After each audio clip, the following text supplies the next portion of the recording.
Muito boa tarde. Espero que tenhais um bom almoço, ou que tenhais tido um bom almoço.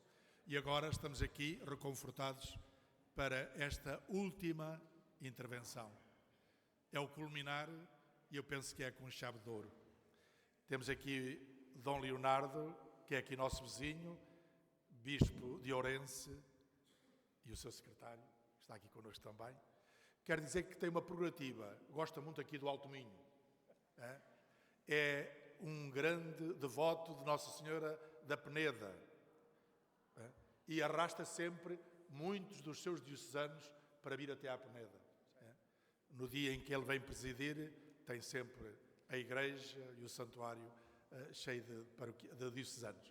Por isso, Dom Leonardo, agora quero manifestar a minha alegria por estar connosco. E uma alegria que é reforçada pelo facto, não só do cargo que tem, porque é ele o presidente da Comissão Episcopal da Liturgia da Conferência Episcopal de Espanha, nossos irmãos, aqui.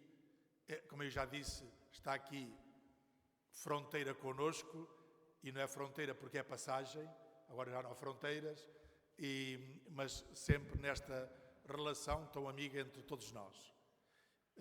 Mas, mais do que isso, foi a prontidão com que disse o seu sim para estar aqui connosco. Para nós, dá-nos um certo alívio, um certo conforto, o facto de, quando estamos a planear um trabalho, aqueles a quem nos dirigimos nos dizem logo o seu sim. E o Dom Leonardo foi logo. Passado poucas horas, estava-me a dizer que estava disponível para vir. Só pôs uma questão, era a questão da língua. Eu assim, não tem problema nenhum, porque tanto nós entendemos o galego ou o espanhol, como podemos traduzir e coisas. Certamente vamos ter aqui também a própria tradução do que vai ser dito aqui nos slides. Teve até essa amabilidade de ter colocado, foi o trabalho dele, nós tínhamos proporcionado sermos nós a fazê-lo, mas fizeram eles. Agradecemos muito esta possibilidade de termos a visibilidade, ou a visualização, daquilo que vai ser dito. Do currículo de Dom Leonardo, basta dizer que é Bispo de Ourense, dizer o que já disse, ligado à Conferência Episcopal Espanhola, mas agora o Dr. Paulo ainda vai dizer mais algo que queira sobre a apresentação de Dom Leonardo.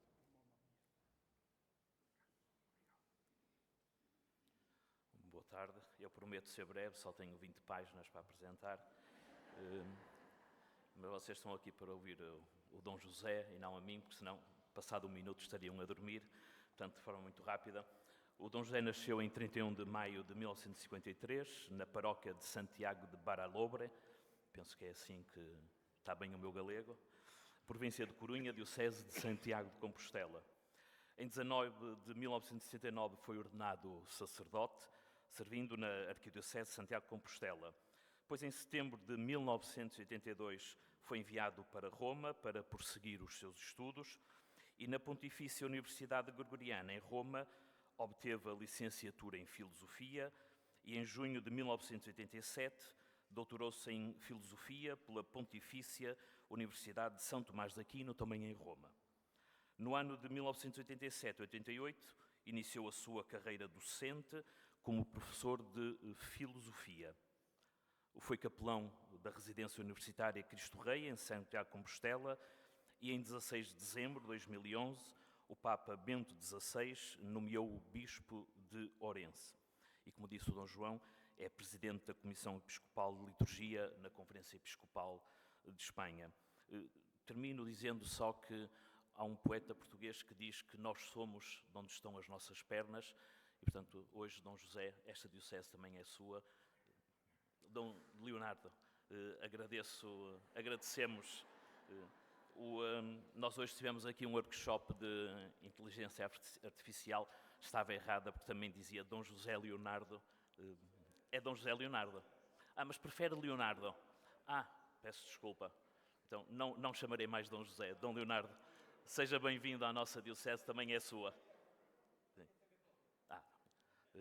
Agradecemos a sua presença, muito obrigado.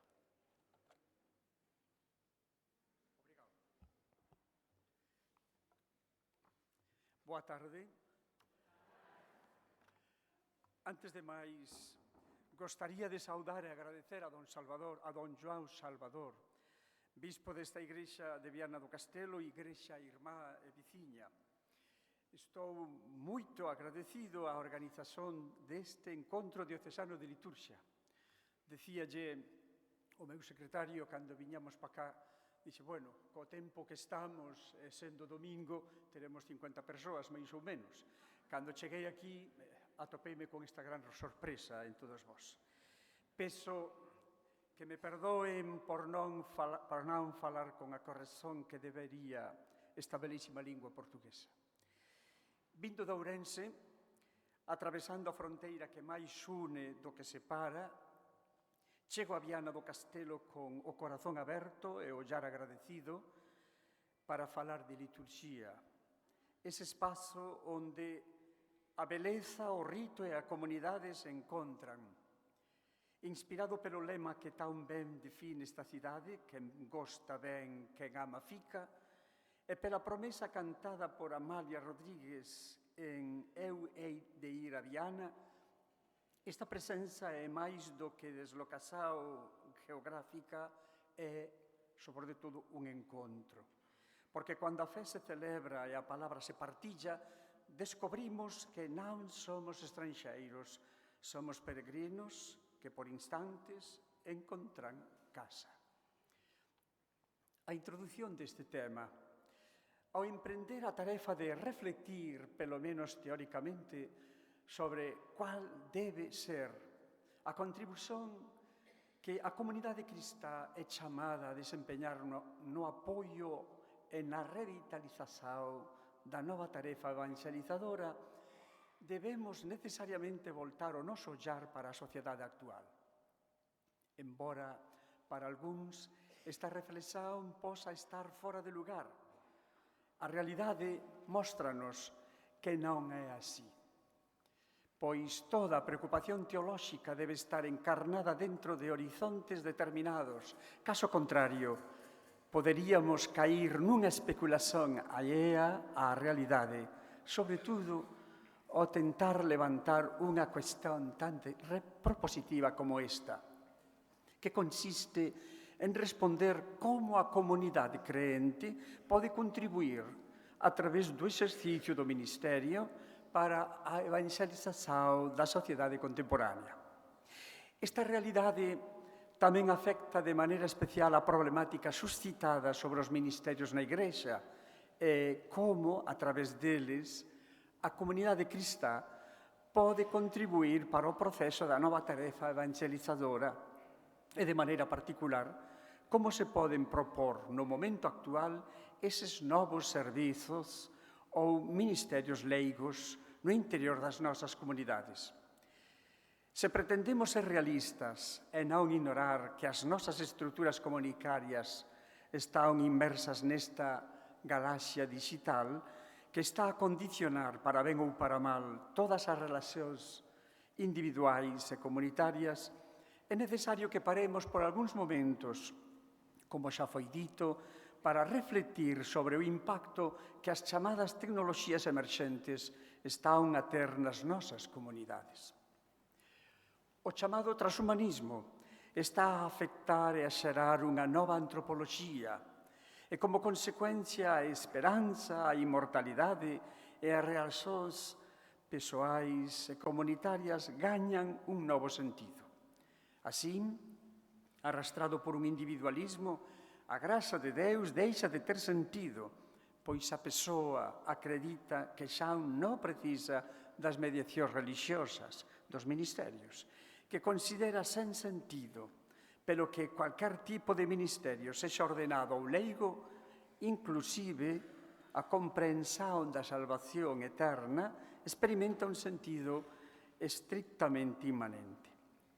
Este transhumanésimo, xuntamente coa ideoloxía care e o feminismo radical woke e a influencia crecente da intelixencia artificial xa está a impregnar a nosa existencia a través dos medios de comunicación social, do cinema, das manifestacións artísticas, da literatura, da ciencia e ata mesmo da propia vida religiosa.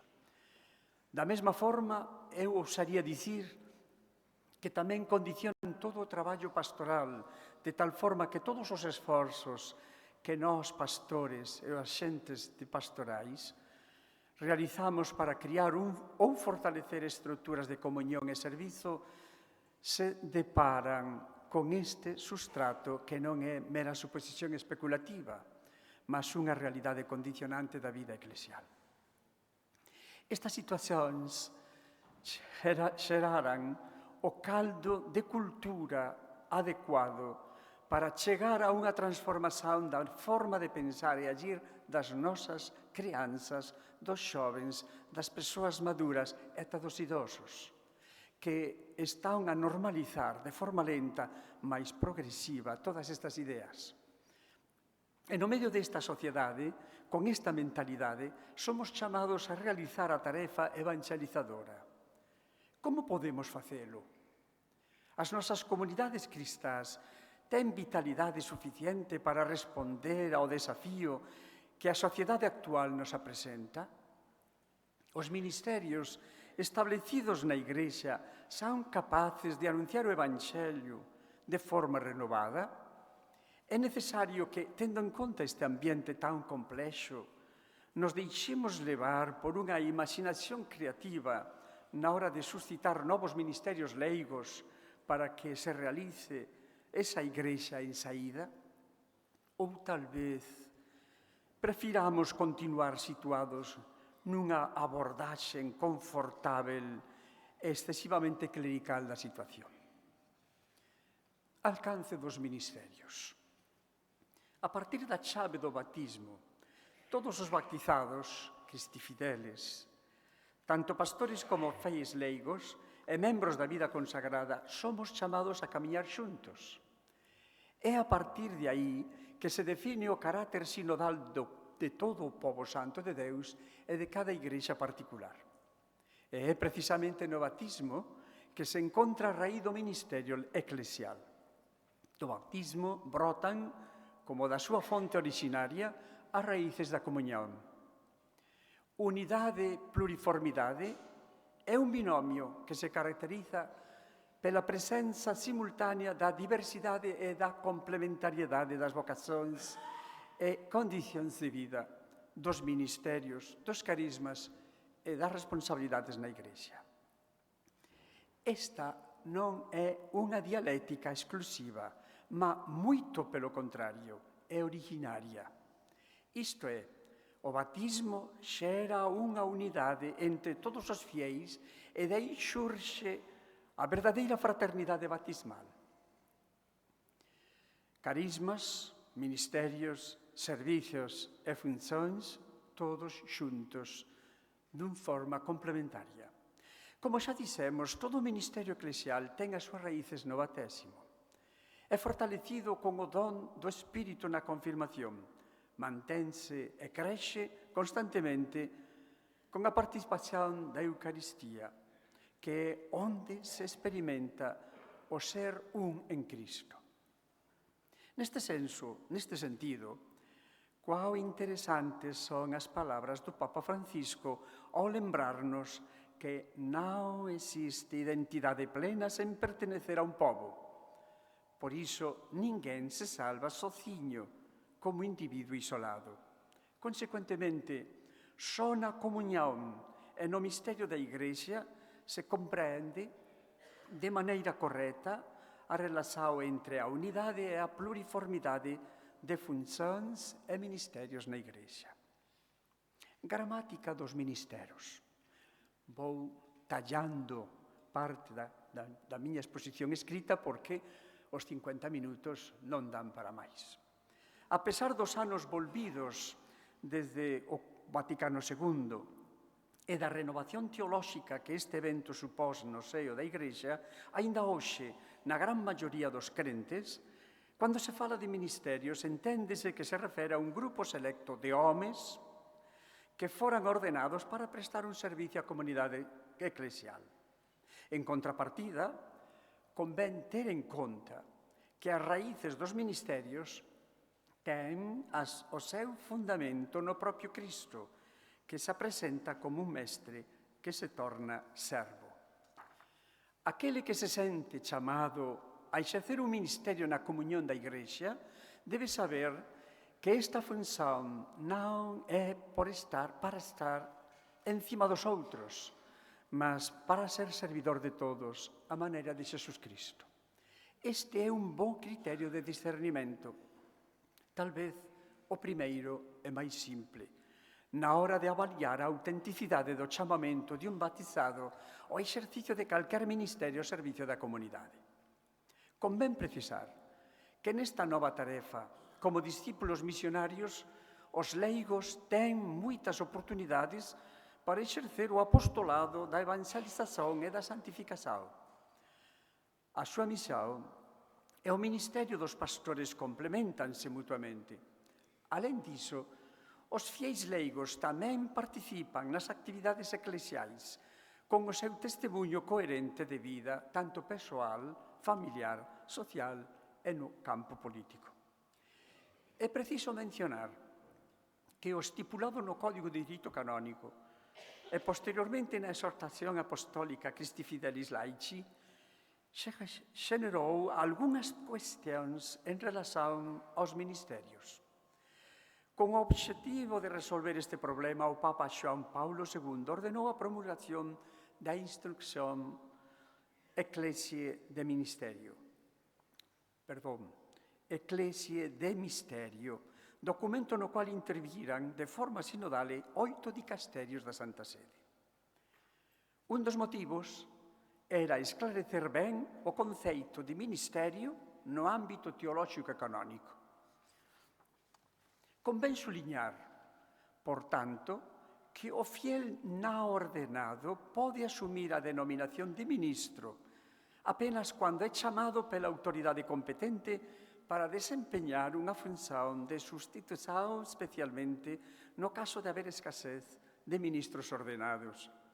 Débese ter en conta que a delegación temporaria nas ações litúrgicas a que se refire o Canon 230 non confere cualquier denominación ao fiel na ordenado, pelo que se debe evitar por todos os medios calquer termo que se aproxime ao conceito de pastor, de capelán, de moderador ou outras denominacións propias do presbítero.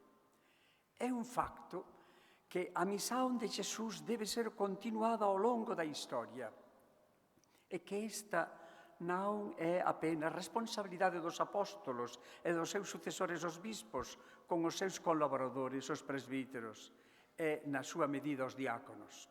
Esta misión é da competencia de toda a Igrexa, pelo que todos os batizados son chamados a continuar a misión salvadora do Señor Xesús, cada un de acordo coa súa vocación.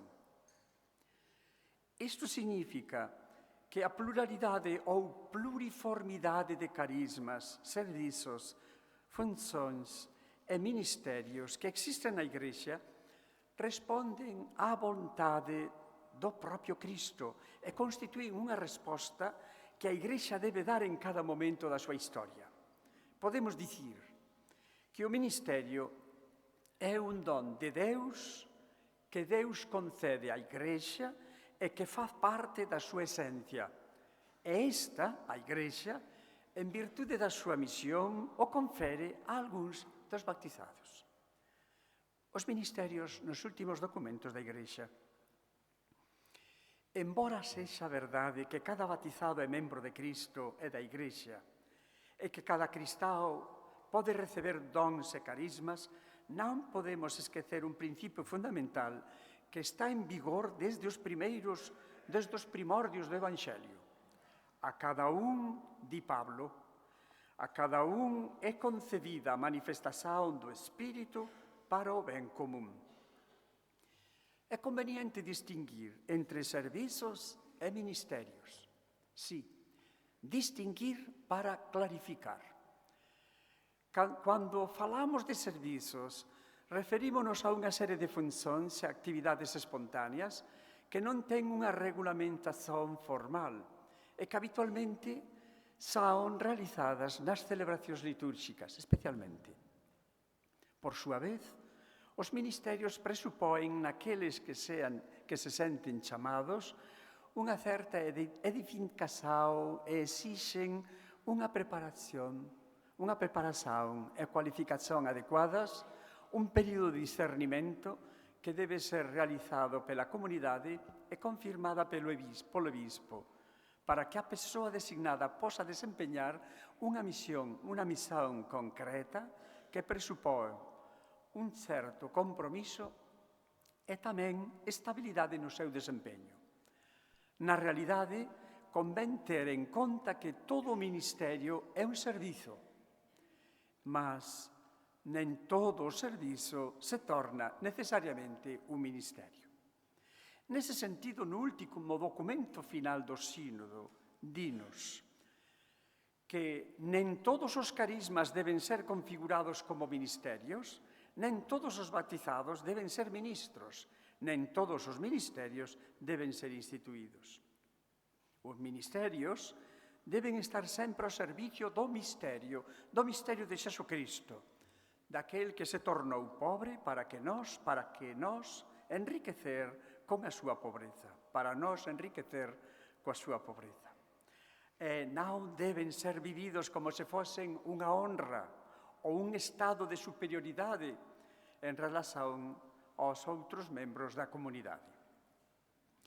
Grazas á reflexión realizada pelo Vaticano II, que recolleu as observacións dos padres conciliares e dos especialistas nesta materia, recuperouse o sentido ministerial, é dicir, o sentido de servizo, sobretudo de algúns destes ministerios, cuxas funcións, en moitos casos, xa estaban a ser desempeñadas por leigos.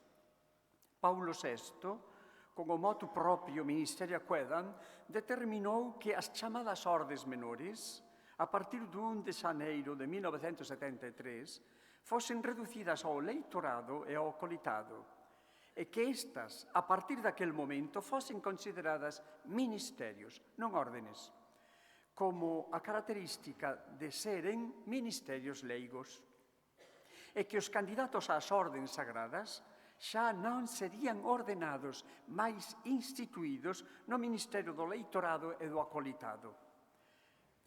Nese mesmo documento afirmábase, alén diso, que a todos os ministerios comuns a toda a Igrexa Latina poderían ser incorporados outros novos ministerios a pedido das conferencias episcopais a sede apostólica. Esta carta apostólica do Papa Paulo VI son mencionadas os oficios, curiosamente, os oficios de hostiario, exorcista e catequista. Exorcista e catequista. Sobre este último, catequista, xa se tiña falado no decreto conciliar sobre a actividade misionaria da Igrexa, Actientes Divinitus. E un pouco máis adiante afírmase que estes ministerios, xa en aquel momento, poden ser exercidos tanto por homes como por mulleres. E cando há poucos clérigos para evangelizar e exercer o ministerio pastoral, o oficio dos catequistas asume a maior importancia. Gostaría de facer esta observación. No texto non se fala de ministerio, mas de función. In latino, catequistar un oficio, o oficio de catequista. Problemática ou problemas relativos aos ministerios, unha situación complexa que intentarei sintetizar. Especialmente esclarecedoras neste sentido da problemática dos ministerios foron as palabras do Papa Francisco, cando nos convidou a considerar que a pastoral en chave de Missão pretende abandonar o confortável criterio pastoral e o de sempre se fixo así. Convido a todos, dicía o Papa, a seren ousados e creativos nesta tarefa de repensar os obxectivos, as estruturas, o estilo e os métodos evangelizadores das propias comunidades. Exhorto todos a aplicaren con generosidade e coraxe as orientacións deste documento, sen prohibicións nem medos. O importante é non camiñar sociños, contar sempre con os irmãos, especialmente con a orientación dos bispos nun discernimento pastoral sabio e realista. Nós, fillos da Igrexa, sabemos ben que en virtude da nosa vocación común, que ten as súas raíces no bautismo, vivemos no presente e estamos proxectados para un futuro que nos enche de esperanza e nos leva a confirmar, renovar e revitalizar a novidade do Evanxelio, a partir dun encontro persoal e comunitario con Xesús Cristo, vivendo esta dinámica da comunión da Igrexa. A nosa pior amenaza non son os outros, mas, como afirmaba o cardeal Ratzinger, o noso pior inimigo é aquele pragmatismo cincento da vida cotidiana da Igrexa, en que aparentemente tudo corre normalmente, mas na realidade a fé vaise desgastando e degenerando en mesquiñez. Para evitar esta situación, nesta mudanza de época, é necesario voltar o ollar do corazón e da inteligencia para Xesús, para Xesucristo, e aprender con ele que é o único mestre, é o único camiño que nos conduce ao Pai. Se o seguimos, encontraremos a Igrexa que é comunión no amor. Non esquezamos de que a eclesioloxía da comunión é a idea central e fundamental dos documentos do Concilio. Nela torna-se evidente a diversidade de carismas, ministerios, funcións e servicios vividos en comunión e colocados á disposición dos outros. Cada batizado é portador de dons que debe facer frutificar, vivíndoos en unidade e complementariedade cos outros, a fin de formar un único corpo de Cristo que se entrega pela vida do mundo. É necesario recoñecer que esta unidade orgánica e a diversidade de funcións será a garantía de unha maior comunión e de unha vitalidade misionaria. Non podemos esquecer o que nos foi dito. A comunión xera comunión. A comunión e a misión están profundamente unidas entre sí. A comunión é misionaria e a misión é para a comunión. Ministerios leigos versus ministerios ordenados. Sintéticamente podo dicirvos que é necesario recoñecer que esta comunión vivida como don no seo da Igrexa, que é unha grande familia sen fronteiras, convídanos sempre a colocarnos en situación de servizo. Por iso, cando Francisco, o Papa, na Carta Apostólica Antiquum Ministerium, que pon o título a esta conferencia, institui o Ministerio de Catequista, diznos que, desde as orixens, a comunidade cristá experimentou unha ampla forma de ministerialidade que se concretizou no servizo de homes e mulleres que, obedientes á ação do Espírito Santo, dedicaran a súa vida á edificación da Igrexa. Nesta perspectiva, tendo o batismo como ponto de partida e o Espírito como impulsionador da nosa existencia, quaisquer que sexan os nosos carismas, somos chamados no espírito da nova evangelización a ser evangelizados e a evangelizar a través da promoción de todos os bautizados para que asuman as súas tarefas como sal da terra e luz do mundo, onde quer que se encontren. Por outro lado, o propio Vaticano II, referíndose á missio ad gentes, en especial aos catequistas, xa afirmaba que homes e mulleres que, cheios do espírito apostólico, prestan con grandes traballos unha axuda singular e absolutamente necesaria á expansión da fé da Igrexa, hoxe en día, en razón da escasez do clero, para evangelizar tan grandes multitudes e exercer o ministerio pastoral, o oficio do catequista, dos catequistas, ten moitísima importancia. A súa formación debe, por tanto, facerse de maneira tan acomodada ao progreso cultural que eles posan desempeñar o máis perfectamente posible o seu munus como colaboradores eficaces da orden sacerdotal.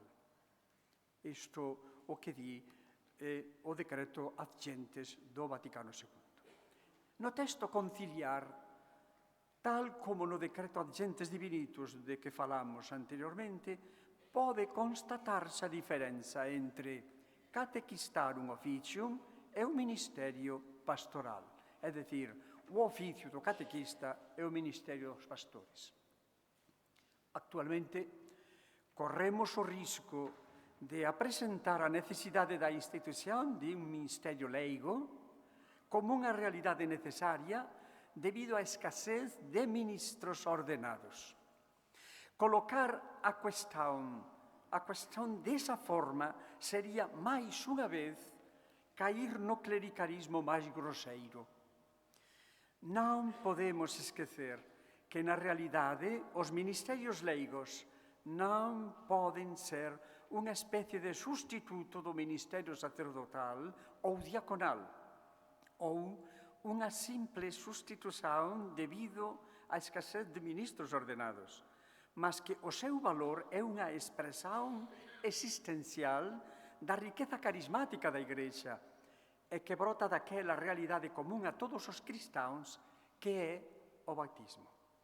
Os leigos, homes e mulleres, non son nem poden ser unha especie de clero de segunda clase, mas a súa vocación brota do bautismo e da confirmación, de onde se orixina o ministerio na Igrexa. Por tanto, cando consideramos o lugar que os ministerios poden ocupar na tarefa evangelizadora da Igrexa, debemos situálos no contexto de que, como membros do pobo de Deus, eles son chamados a viver a súa dimensión profética, real e sacerdotal, de tal forma que os leigos, na medida en que exercen un ministerio, sexan expresión da corresponsabilidade na Igrexa, sirvan á comunión dos crentes en Cristo e se complementen na súa misión de servizo ao reino.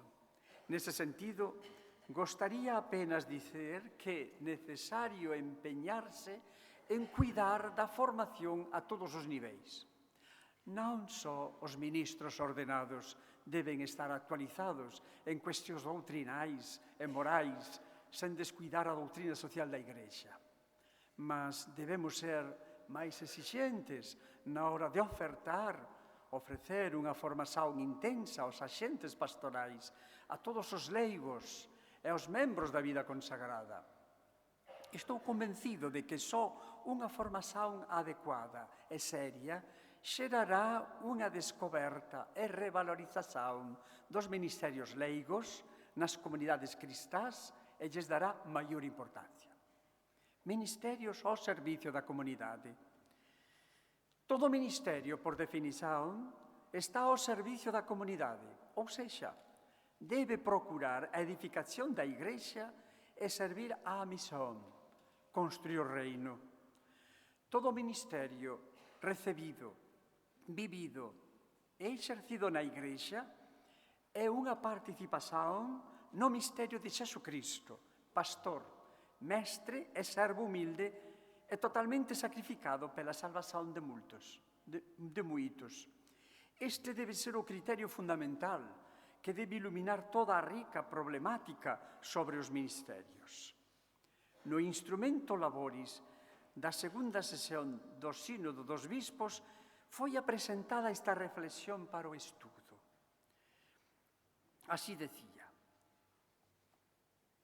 suprimo algunha parte do texto, existe na Igrexa unha variedade de ministerios que poden ser exercidos por calquer batizado, homem ou muller. Trátase de servizos non ocasionais, recoñecidos pela comunidade e por quen ten a misión de a guiar. poden ser designados, interesante esta definición, poden ser designados ministerios batismais, para indicar a súa orixen común, o batismo, e para os distinguir dos ministerios ordenados, radicados no sacramento da orde. Este texto, extraído da sección intitulada Para o povo de Deus, carismas e ministerios, foi, como saben, amplamente debatido nas sesións do Sínodo, e moitas experiencias foran ali manifestadas. Embora no documento final do outubro do 2024 foi incluída esta afirmación. Nunha igrexa sinodal misionaria é necesaria a promoción de formas máis numerosas de ministerios laicales. Isto é, que non requeran o sacramento da orden, non só ministerios laicales, non só no ámbito litúrxico. Poden ser instituídos ou non instituídos. É preciso tamén unha reflexión sobre o modo de confiar os ministerios laicais nunha época en que as persoas se deslocan cada vez máis facilmente dun lugar para outro, especificando tempos e ámbitos para o seu exercicio. Non podemos deixar de suliñar outro detalle deste texto.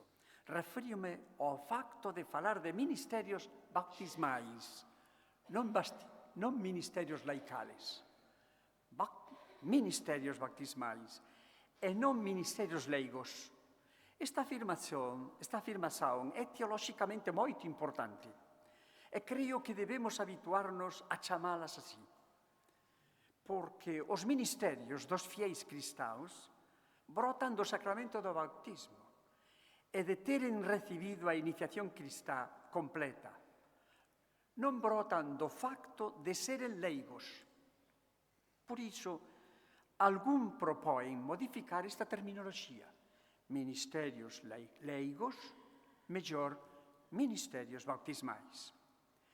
Após a reflexión que fixemos até agora, podemos concretizar que fica clara a distinción entre os ministerios instituídos e os ministerios ordenados. Non entanto, que se quixermos facer unha aproximación aos ministerios baptismais, poderíamos dividilos de acordo con os tres ámbitos en que se concretiza o exercicio da diaconía na Igrexa, o da liturxía, o da palabra e o da caridade e administración. Ministerios no campo da liturxia. No ámbito do ministerio, parece que aqueles que están relacionados co culto divino son máis clarificados do que aqueles que se refiren a outras tarefas importantes da vida da Igrexa. Alén dos ministerios do acólito e do leitor, son tamén mencionados o sacristao, o comentador, o salmista, o cantor, os responsáveis pela colecta, aqueles que acollen e serven aos fiéis, os acólitos, o mestre de cerimonias. Débense mencionar tamén o ministro extraordinario da comunión, e que a quen o párroco, con as debidas precaucións, pode encarregar de axudalo a distribuir a comunión aos doentes. Con respecto aos ministerios no ámbito da palabra, no que diz respeito a este servicio, a este ministero, alén do leitor, que debe facer da escritura a súa propia vida, e do catequista, poderíamos mencionar máis unha vez o salmista, o responsable pelos grupos bíblicos, os encarregados da lectio divina na comunidade parroquial. E poi, ministerios da caridade e da administración. Por outro lado, no que diz respeito aos ministerios relacionados con a caridade e a administración, considero que se trata dun campo que aínda debe ser explotado. Non entanto, non se debe esquecer o valioso papel desempeñado pelas mulleres, responsáveis pela administración das comunidades, por manter as contas en día e controlar as despesas das pequenas parroquias rurais, polo menos na miña diocese. O mesmo se pode dicir en relación a tudo o que di respeito ao cuidado material do templo, vestes e libros litúrxicos e outras cousas. Por outro lado, ao nivel da administración diocesana, en algunhas igrexas particulares, dioceses, foi confiada aos leigos, tanto mulleres como homes, unha serie de tarefas que, sen seren denominados ministerios, na práctica sáuno. Pénsese, por exemplo, no caso dos leigos que son ecónomos diocesanos, secretarios chanceleres dos bispados, ou que exercen algunhas tarefas importantes no ámbito da administración da xusticia canónica. Non, en tanto, onde se percebe unha maior necesidade é no ámbito das parroquias, debido á importancia que estas teñen na vida da Igrexa. E ora quixera facer un apunte á relación entre os ministerios bautismais e a parroquia. Embora no inicio da implantación do cristianismo nas nosas terras pudese aplicarse o 8º cánone, o 8º cánone do Concilio de Nicea do ano 325, que di así: unha cidade, un bispo, unha igrexa. Non é menos verdade que como pasar do tempo os padres xunto co bispo constituían un colexio apostólico local, reducindo o ámbito xeográfico da cidade. Aos poucos, tornouse necesario atender outros locais da zona rural que comenzaban a reunirse en torno á palabra da Eucaristía. Nos últimos anos, omito outras referencias, nos últimos anos, especialmente na Europa, debido á escasez de clero, surxiran as chamadas unidades de atención parroquial ou pastoral. Tamén os sacerdotes, que xa non viven habitualmente nas súas parroquias, están ao converter a súa presenza quase nunha realidade administrativa que abre necesidades de propor certas formas de sustitución, especialmente nas zonas rurais, para que estas sexan debidamente atendidas. Ese sería o ámbito de algún ministerio de presenza ou sustitución administrativa que podía ser exercida pelos leigos que viven nesas parroquias, tendo sempre como referencia o sacerdote, o presbítero, o párroco. A complexidade da sociedade actual á cual nos referimos no inicio lévanos a repensar, a partir de unha chave misionaria, que se a parroquia non é unha estrutura caduca, precisamente porque posúe unha grande plasticidade, pode asumir formas moito diferentes que requeren a docilidade e a creatividade misionaria do pastor e da comunidade. O que realmente importa é que ela continue a ser a mesma igrexa que vive entre as casas dos seus fillos e fillas. O documento do dicasterio, que todos coñecemos, a conversao pastoral da comunidade parroquial ao servizo da misión evangelizadora, convídanos a considerar non só unha nova experiencia de parroquia, mas tamén considerar nela o ministerio e a misión dos sacerdotes que, suliño, xuntamente cos fiéis leigos, ten a tarefa de ser sal e luz, non só sacerdote. A renovación e a actualización da parroquia, que é o ámbito onde a comunión eclesial encontra a súa expresión máis visible e inmediata, comprométenos a todos, pastores e demais fiéis, a unha luta constante para alcanzar esa conversión de que ela é nos precisamente. Estamos conscientes de que neste proceso son indispensáveis os fiéis leigos, que exercendo ou non ministerios instituídos ou delegados, poden e deben prestar unha grande axuda ao crecimento da verdadeira comunión eclesial e darlle un impulso misionario que leva a comunidade a romper as súas fronteiras. E aquí trato un tema un tanto conflictivo. Espero non escandalizar a ninguén, señor Bispo, non é o meu propósito, non é o meu propósito. Unha porta aberta ao futuro.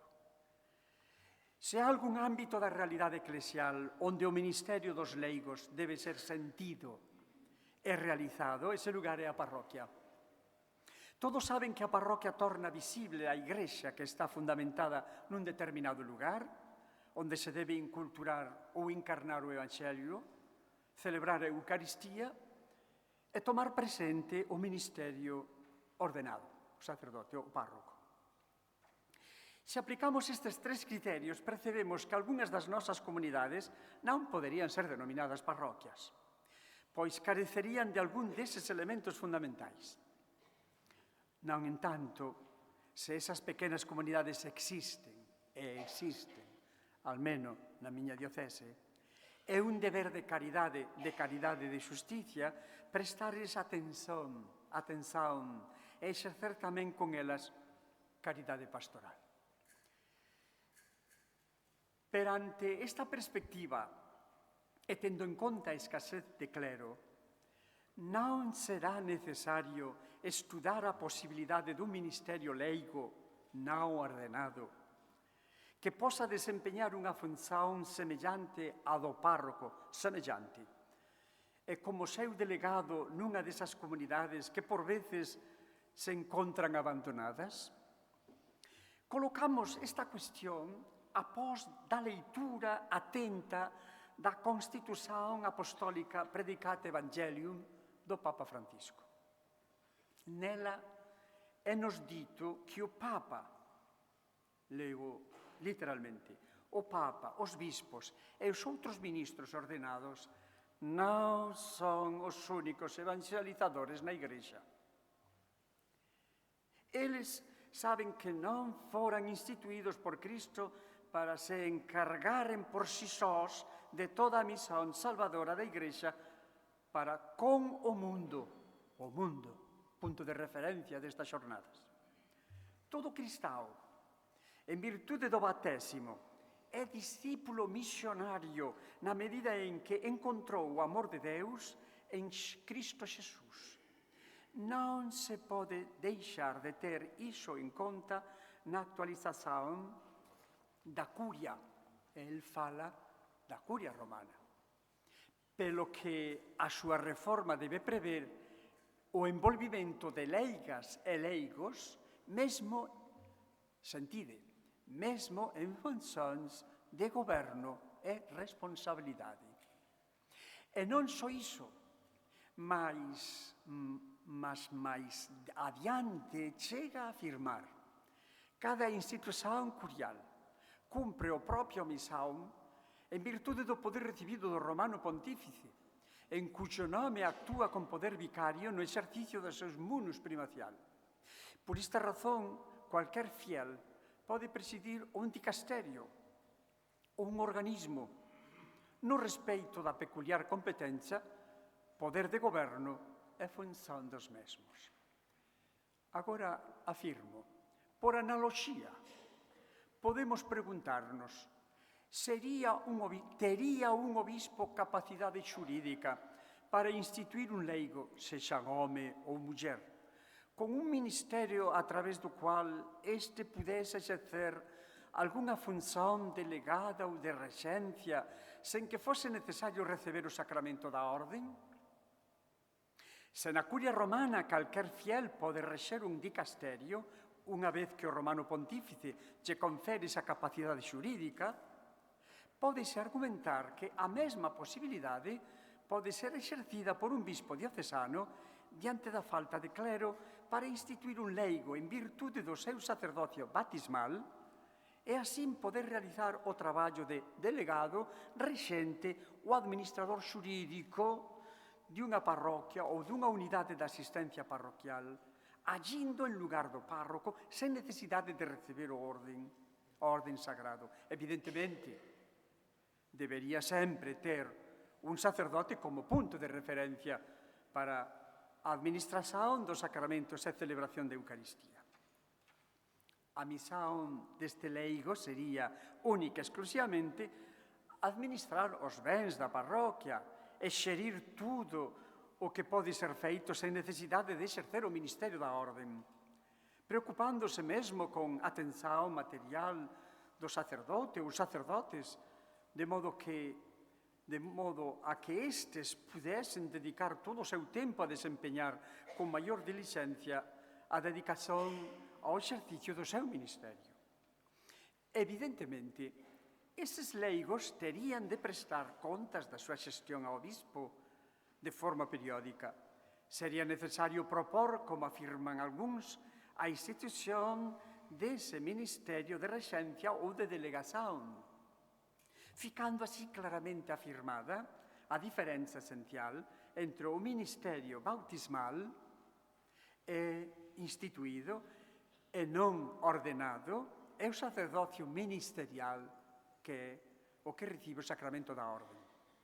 Nesta perspectiva, os sacerdotes terían máis tempo para a súa tarefa sacramental e pastoral.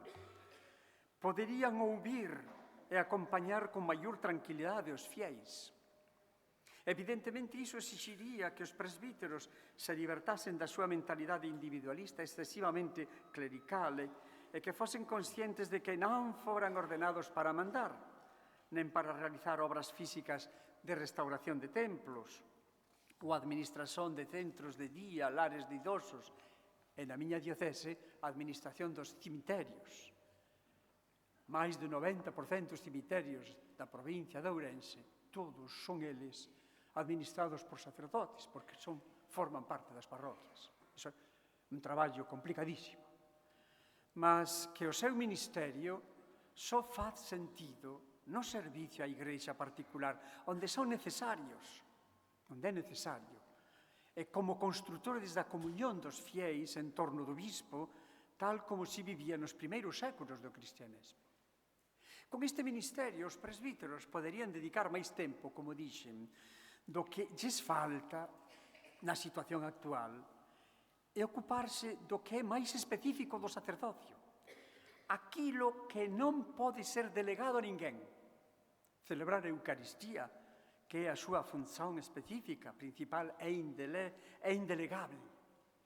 Administrar o sacramento da confesión e, alén diso, dedicar máis tempo ao ministerio da escuta, da que nos falaba tanto o Papa Francisco, o ministerio da escuta e a visita aos doentes, idosos, dándolles os sacramentos da unción.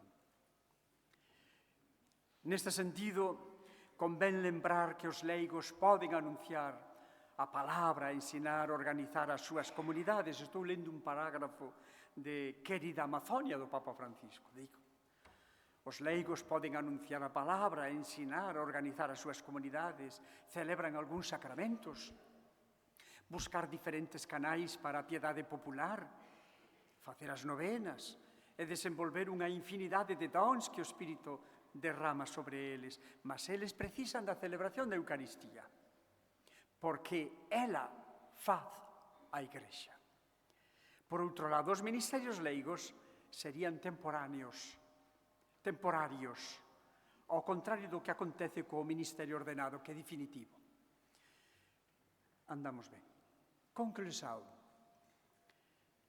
A cuestión dos ministerios leigos, dos ministerios batismais, continúa en aberto. Os teólogos, especialmente os especialistas en eclesioloxía, teoloxía dos ministerios, teoloxía pastoral e direito canónico, terán de continuar a reflectir e a madurecer estas cuestións.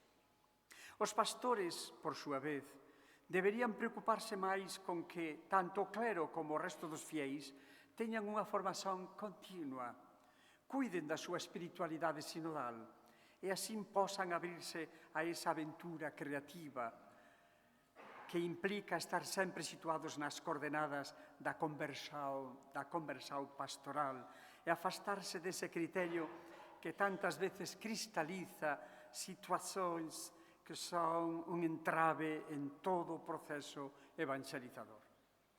Pódense facer consideracións moito serias e ben fundamentadas sobre o ministerio, especialmente sobre aqueles ministerios que poden ser conferidos aos leigos.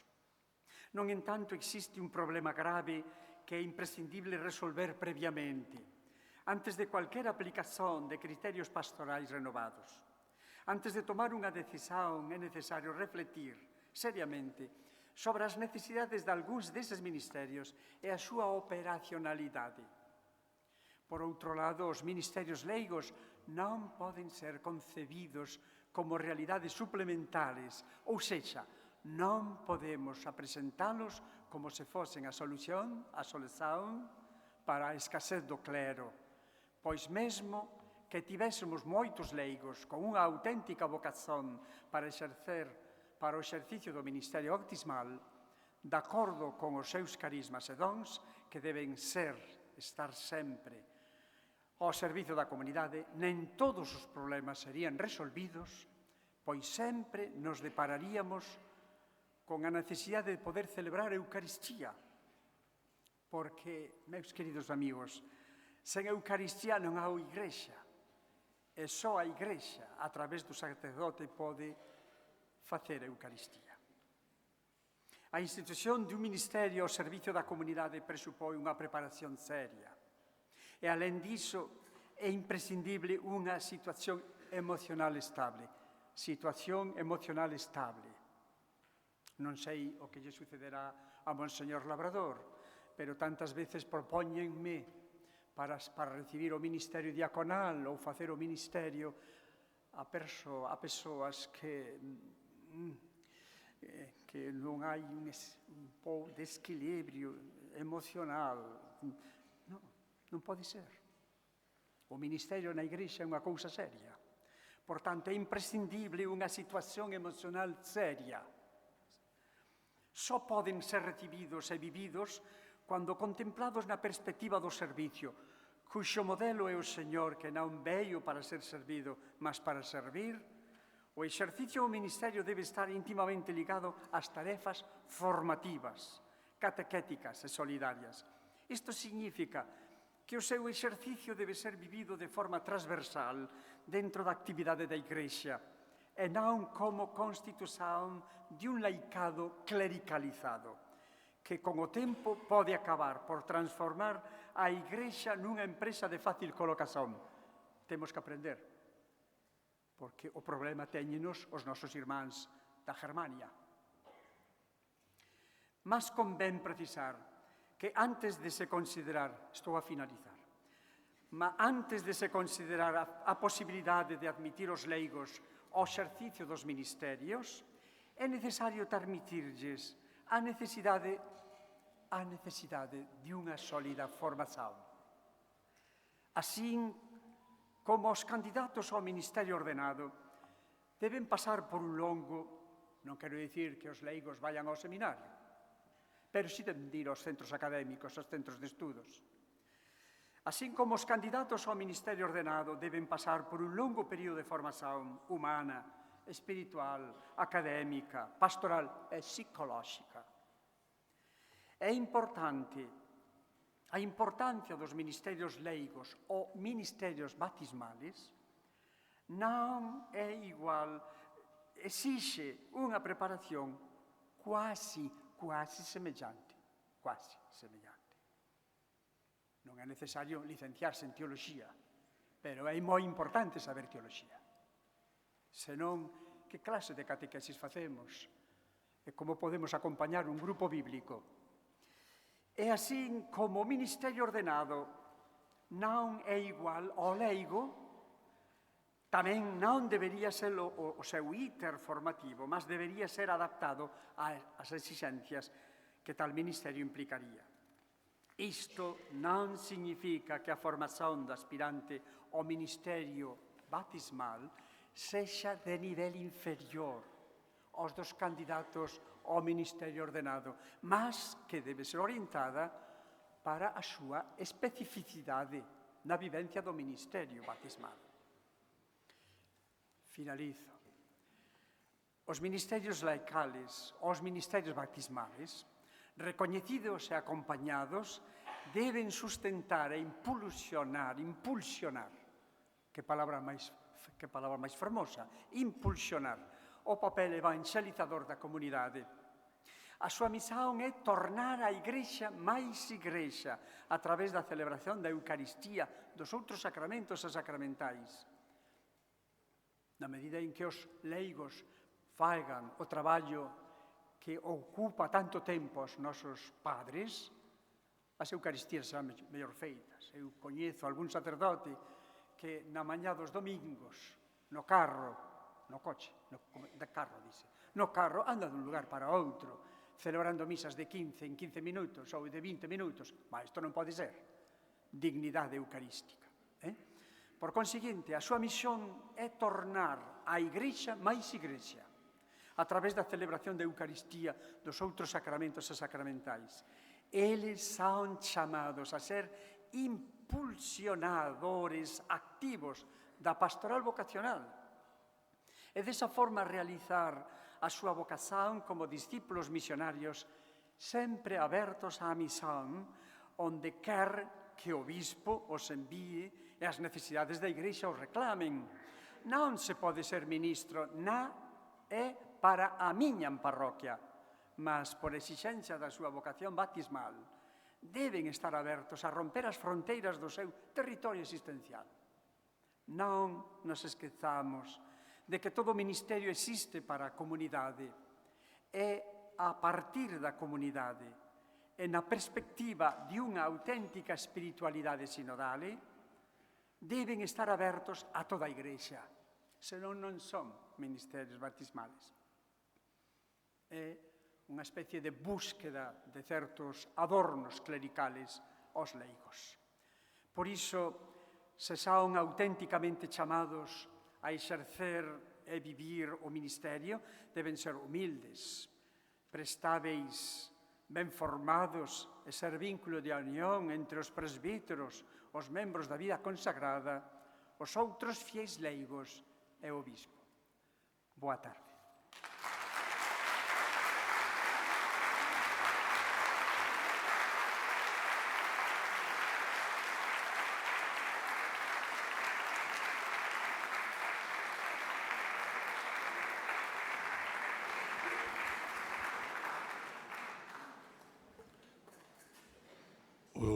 O Sr. Dom Leonardo ainda estava entusiasmado para continuar, diz que ainda não chegou aos 50. Está a dar. Aí agora foi de lá de cima que estava a cortar o pio. Agradecemos, agora até está demais, agradecemos, Sr. Dom Leonardo, esta lucidez, esta clarividência e esta oportunidade. E eu quero reforçar, todos vós sabeis, porque esta é a nossa grande aposta na Diocese, a nível da ministerialidade. E temos que todos nos colocar nesta renovação, porque não é inovação, porque a Igreja é esta realidade, é uma Igreja em comunhão na diversidade de serviços e sempre serviços, sejam ordenados, sejam laicais ou batismais. E este é o trabalho que nós temos que ir edificando. Há aqui uma mudança de mentalidade de todos, de clero, de leigos e consagrados, para nos reconhecermos numa Igreja em comunhão, que só é comunhão na diversidade de funções. Senão é uma amálgama. É diferente. Comunhão, como diz São Paulo, é a diversidade de carismas e funções. O que quer dizer que a pastoral vocacional, que é prioritária, é sem dúvida uma pastoral vocacional alargada, porque os ministérios também estão dentro da vocação. Jesus Cristo chama à vocação sacerdotal, aos ministérios ordenados, mas chama também aos ministérios laicais e chama à vida religiosa. Portanto, esta é sem dúvida uma oportunidade que eu quero agradecer, Sr. Dom Leonardo, ter-nos trazido esta reflexão tão ampla, embora o tempo é pouco. De qualquer maneira, se ainda há alguma pergunta que nós precisamos fazer, tenham a bondade, temos 5 minutos para 2 perguntas. que é para depois ter 1 minuto para a resposta. Se há alguma pergunta que queiram fazer.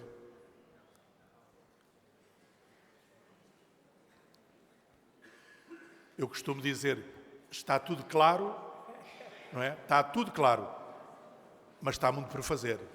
Não é? Portanto, na parte teórica está tudo claro, agora é preciso avançar. É? Se não tendes nada a perguntar, Padre Tiago, vamos preparar-nos para a celebração, para ver se dentro de alguns minutos vamos começar.